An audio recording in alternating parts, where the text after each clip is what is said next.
Hello again, everybody. This is Greta at Lighthouse. I think we're going to go ahead and get started.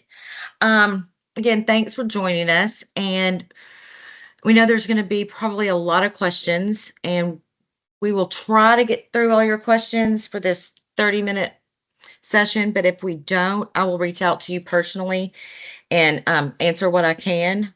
Also, you can ask the questions in the Q&A at the top of your screen.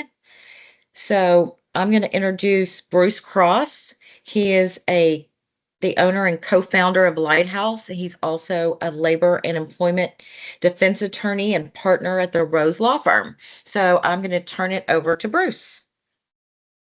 Good morning or afternoon, everyone. I hope everybody can hear me. If you're having trouble, please let us know, but hopefully you can. We know this is quick, but everything that's been happening in the past little over a week has been fairly rapid. So our goal today is to talk to you about what happened with regard to Executive Order 11246, what appears to be the direction that the government's going, and how Lighthouse can help you make sure that you are going to be doing what the government appears to be heading in that direction. Now, obviously, I preface that by saying certain things. The government is asking all agencies, including the Department of Labor's OFCCP, to submit guidance and comments regarding any regulations that they have, any actions that they intend to take, and to submit them by, as you can see, around the end of April. In the interim, there is no changes that need to be made. People that are complying with the current executive order can continue to comply with that executive order. But those agencies have to make known, where they believe, there are potential issues associated with DEI, diversity, equity, and inclusion issues. What actions may need to be taken, and how they intend to pursue things from a regulatory action and regulatory guidance standpoint. I did want to make sort of a preliminary comment because the president made it very clear that agencies are to enforce current laws, which would include, most particularly as it relates to Executive Order 11246, Title VII of the Civil Rights Act of 1964, which deals with employment discrimination, not only just for minorities and women, but also on a basis of religion, national origin, etc., other issues which also apply under Title VII, as I'm sure all of you are well aware. I did want to read to you a comment that was made by the new chair of the EEOC, because I think it kind of tends and lends to the direction for which things are going and where she intends to take this based upon what she hears from the president. And she says that she looks forward to restoring even-handed enforcement of employment civil rights laws for all Americans. She said that in recent years, the agency has remained silent in the face of multiple forms of widespread, overt discrimination. And then, consistent with the president's executive orders and priorities, my being hers, and the agencies will be including rooting out unlawful DEI-motivated race and sex discrimination, protecting American workers from anti-American national origin discrimination, defending the biological and binary reality of sex and related rights, including women's rights to single-sex spaces at work, protecting workers from religious bias, etc. She goes on to say that we must reject the twin lies of identity politics, that justice is measured by group outcomes, and that civil rights exist solely to remedy harms against certain groups. I intend to dispel the notion that only the right sort of charging party is welcome through our doors. So, and she goes on from there. But as you can see, um, the president's directives and what appears to be at least the directive from the EEOC, which enforces Title VII, is to enforce Title VII and to protect all groups. That would include groups such as whites, males, etc., that have typically you would see occasionally a reverse discrimination kind of charge. You might see that occasionally looked at by the OFCCP, but in practical reality, those were few and far between. She clearly noting that the president is looking at DEI kinds of measures as being anti-American, and that the whole concept of merit-based issues, merit-based decisions becomes critical. And so that's important for all of us to be thinking about, and that is merit-based decision making, which puts an onus on everyone, and particularly all of you and every business, that you need to make sure you are complying with that concept of merit-based decision making, which means you have to have the data and the resources and to have looked at those kinds of actions in making your decisions when it comes to selection decisions, be they applicants, be it promotions, terminations, compensation, all related issues associated with that. And even from a class perspective, even though class seems to be downplayed here, class actions are still part of the law. They still can exist.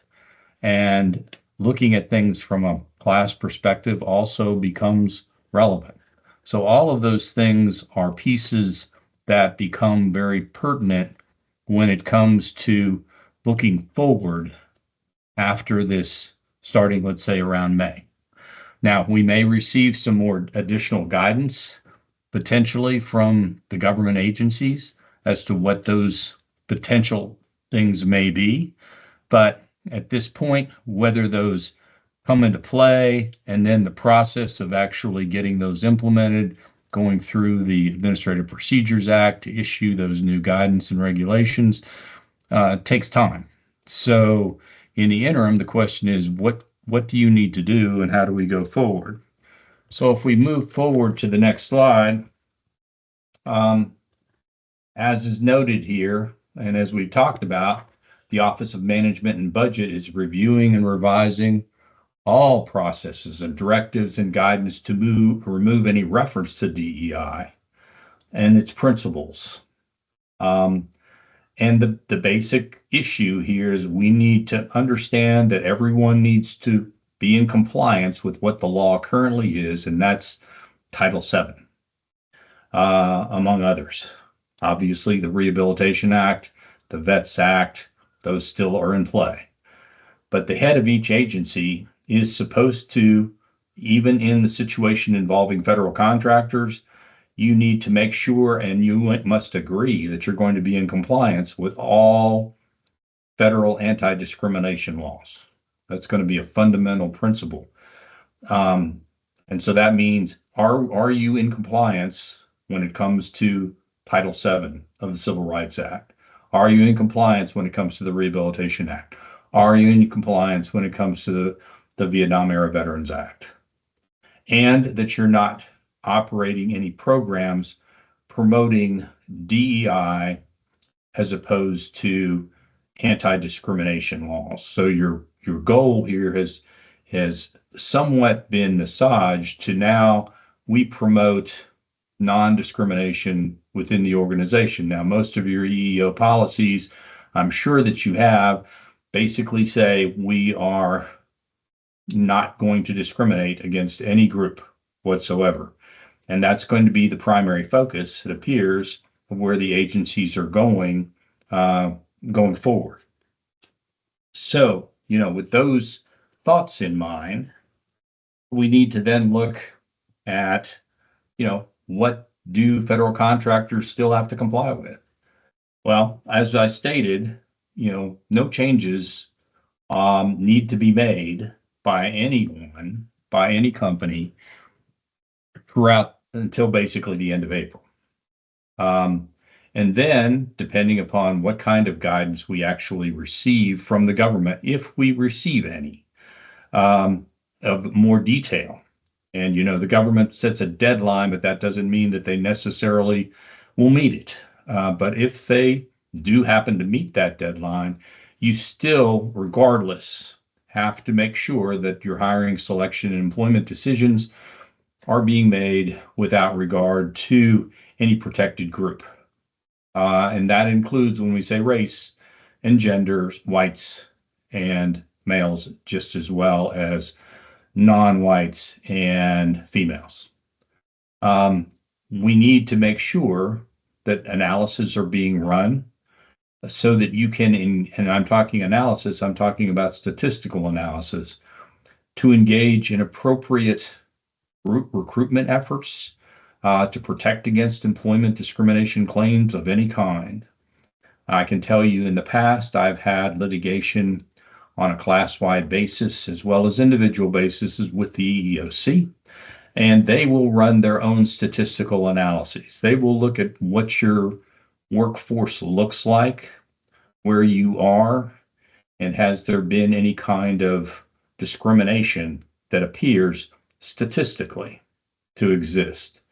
So even though affirmative action is no longer in play, but the analyses or parts of the analyses that would have been done from an affirmative action plan standpoint, which would now be a merit-based type of plan, you're wanting to look at where are we? What does our workforce look like? What does our utilization look like?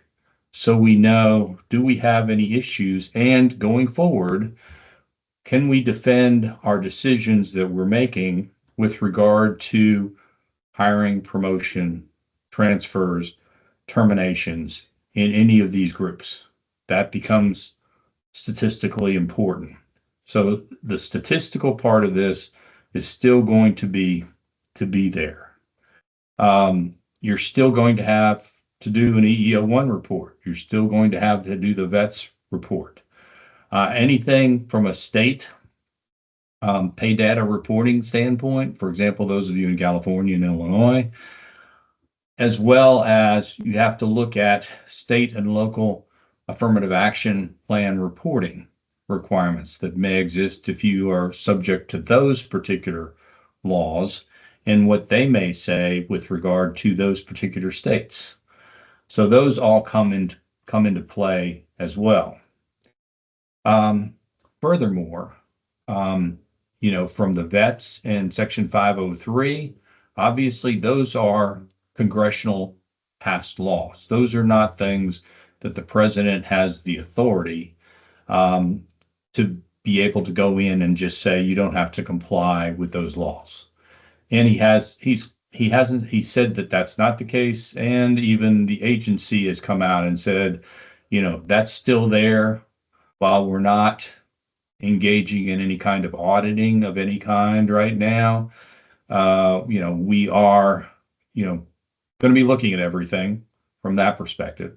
Is it possible that they could change some rules or regulations that they may have or make recommendations to do so? Certainly, they have the ability as the agency in charge of oversight for those particular laws to do so. But, for the moment, the same kinds of analyses will still need to be run when it comes to these particular laws. That's going to be important. The other thing to keep in mind is obviously logs. So your applicant and hire logs, promotion logs, termination logs are all going to need to be done on a regular and consistent basis because again, we want to be able to protect you as a client from any kind of claim. As the head of the EEOC said, the commissioner, we're looking for any kind of anti-discrimination actions, and we're looking to have people employed that are the best qualified individuals. Well, the laws have always been you're free to hire the most qualified individual. You just have to be able to defend it. So the question is, can we be in a position to defend that?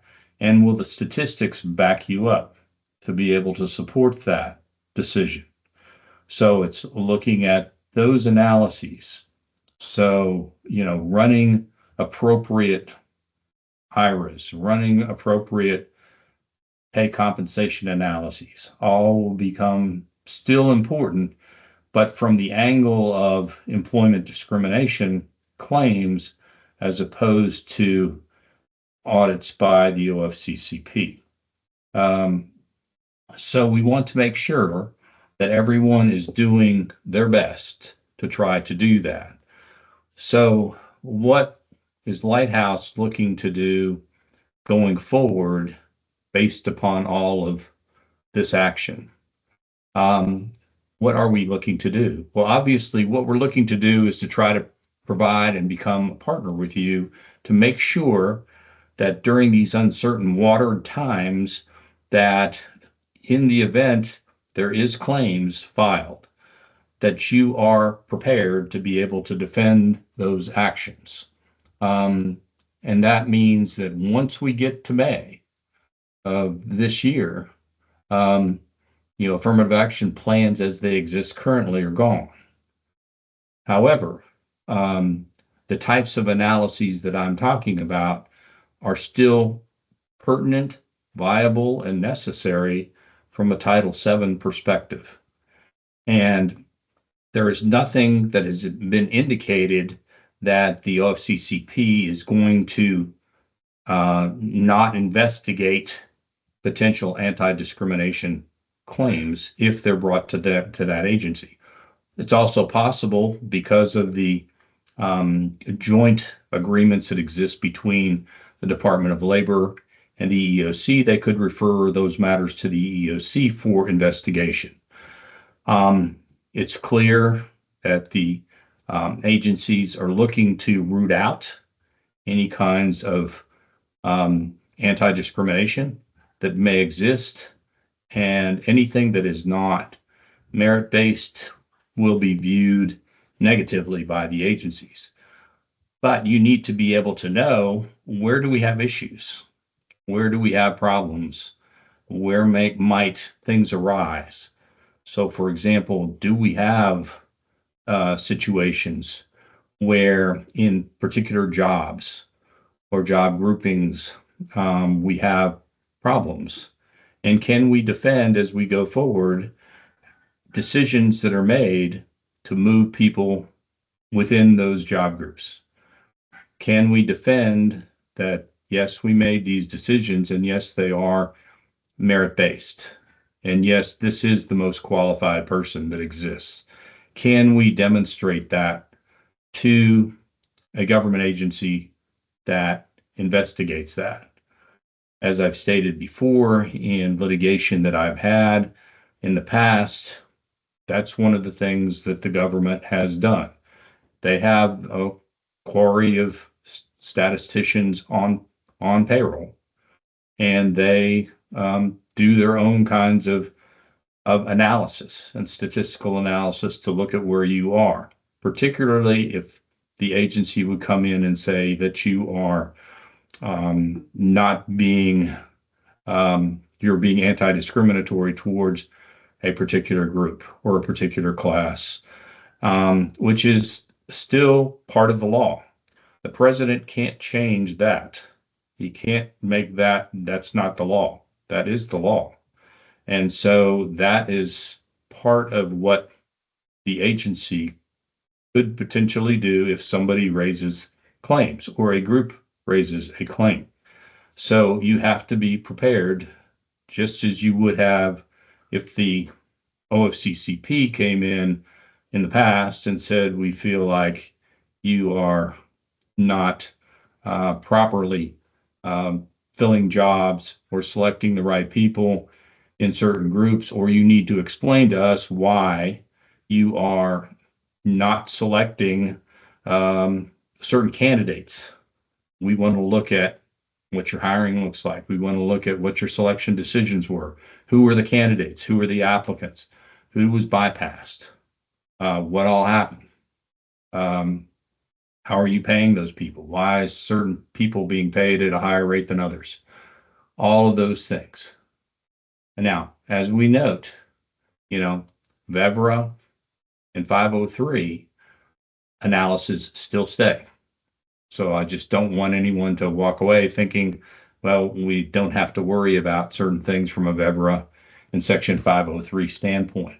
We still have that we need to make sure we're aware of, and all of those. So we need to make sure that will be the case. Okay. All right. With regard to applicant logs, running IRAs, all of those kinds of things, um, you know, you still have to do that and maintain that information no matter what. Now, in simple words, in terms of how this affects you in terms of reporting and recording EEOC related activities, you're still going to have to do an EEO1. You're still going to have to comply from that perspective.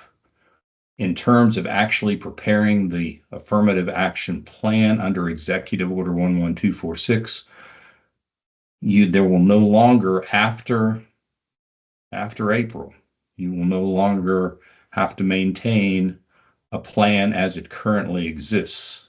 But as I'm explaining or trying to explain to you, it's necessary to continue to run statistical analyses where you're looking at things from a utilization standpoint, from a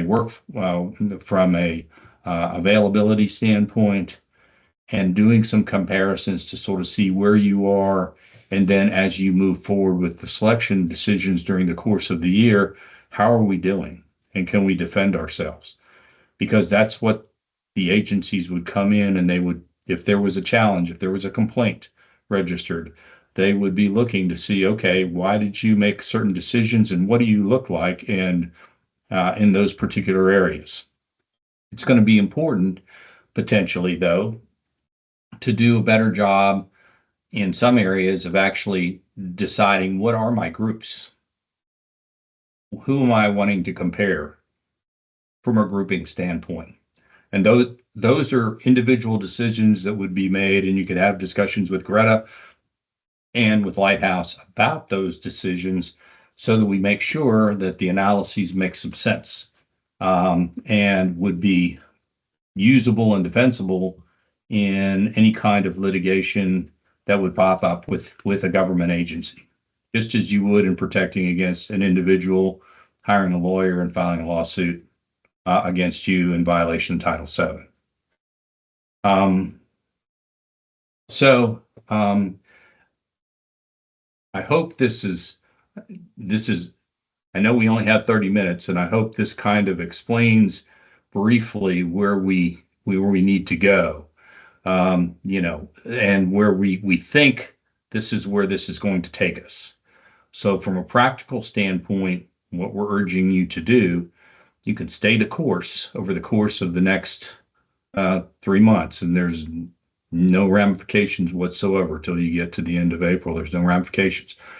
We're going to be monitoring carefully what the government comes out, what they will do, where we are, what they say, and sort of see what happens from that perspective.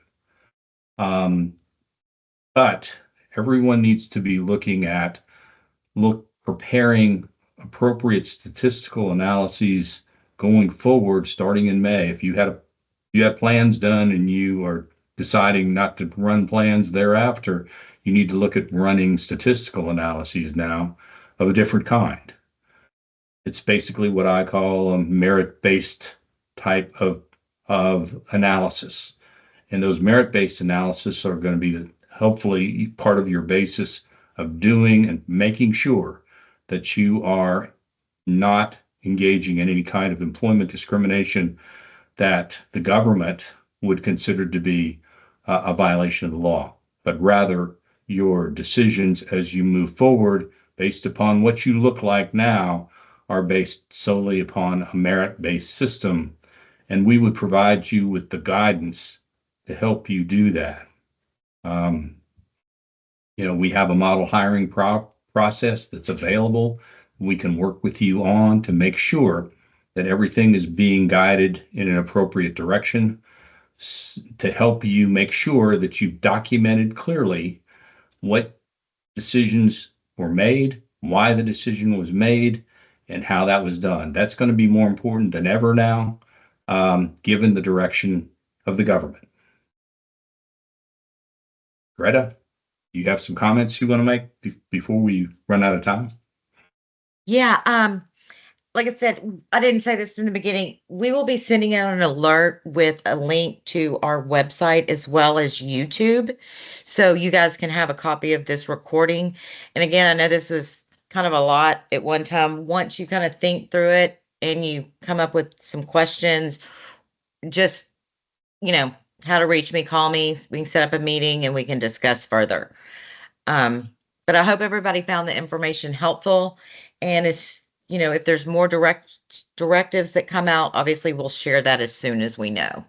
One of the I don't, things that we plan on doing is we plan on having some what I call merit-based plan statistical analyses approaches ready to go for all of you by May, so that Greta, when she has discussions with you, she can then get the data from you, be able to run the appropriate analyses, and prepare all of that needs to be prepared.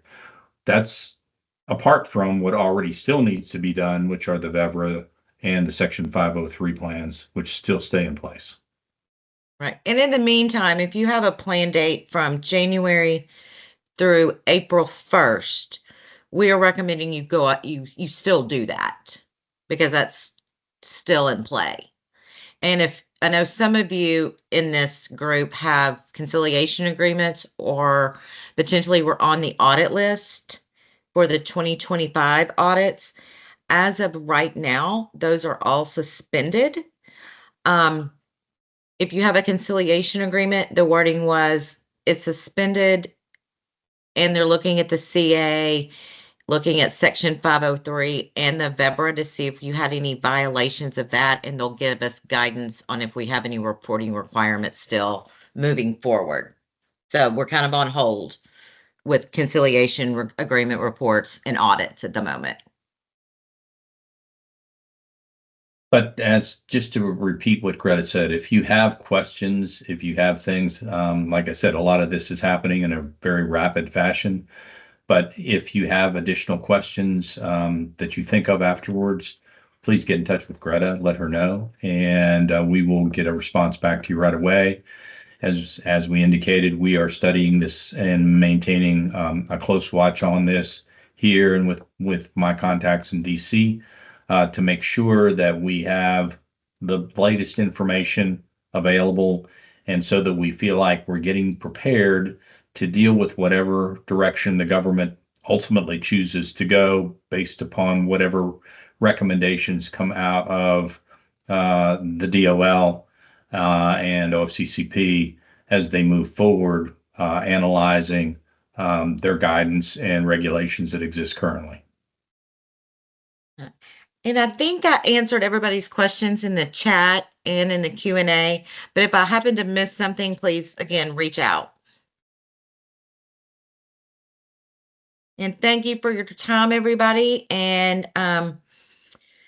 we will be in touch soon, or contact Yes. me. We appreciate and have a great rest of your Friday. Thanks again. We hope this was somewhat helpful for everybody. Thanks again. Thanks, guys.